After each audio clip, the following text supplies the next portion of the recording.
हल षष्ठी व्रत कथा। भाद्रपद की कृष्ण पक्ष की षष्ठी को यह महापर्व भगवान श्री कृष्ण के ज्येष्ठ भ्राता श्री बलराम जी के जन्मोत्सव के रूप में मनाया जाता है। इसी दिन श्री बलराम जी का जन्म हुआ था। हल षष्ठी की व्रत कथा नियम अनुसार है। प्राचीन काल में एक गवालिन थी। उसका प्रसव काल अत्यंत निकट था। एक ओर वह प्रसव से व्याकुल थी तो दूसरी ओर उसका मन गोरस दूध दही बेचने में लगा हुआ था। उसने सोचा कि यदि प्रसव हो गया तो गोरस यूं ही पड़ा रह जाएगा।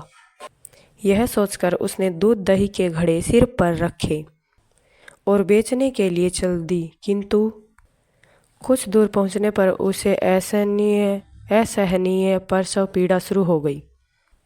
वह एक झरबेरी की ओट में चली गई और वहां एक बच्चे को जन्म दिया। वह बच्चे को वहीं छोड़कर पास के गांव में दूध दही बेचने चली गई।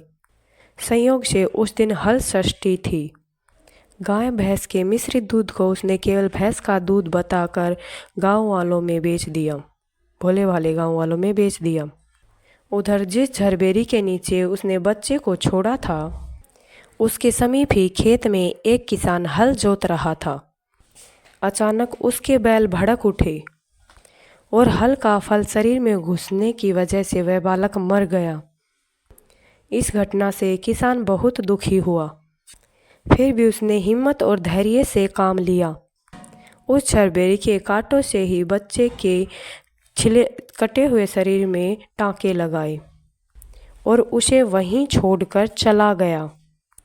कुछ देर बाद गवालिन वहां दूध बेचकर आ पहुंची। बच्चे की ऐसी दशा देखकर उसे समझने में समय नहीं लगा कि यह सब उसके पाप की सजा है।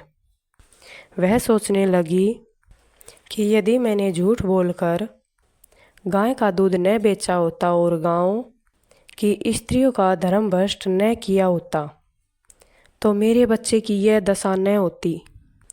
अतः मुझे लौटकर सब बातें गांव वालों को बताकर प्रायश्चित करना चाहिए। ऐसा निश्चय कर वह वहां उस गांव में पहुंची जहां उसने दूध दही बेचा था।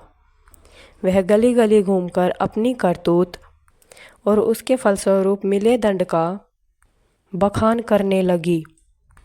तब स्त्रियों ने स्वधर्म रक्षार्थ और उस पर रहम खाकर उसे क्षमा कर दिया और वरदान दिया। बहुत सी स्त्रियों द्वारा आशीर्वाद लेकर जब वह पुनः झरबेरी के नीचे पहुंची तो यह देखकर आश्चर्यचकित रह गई कि वहां उसका पुत्र जीवित अवस्था में पड़ा है।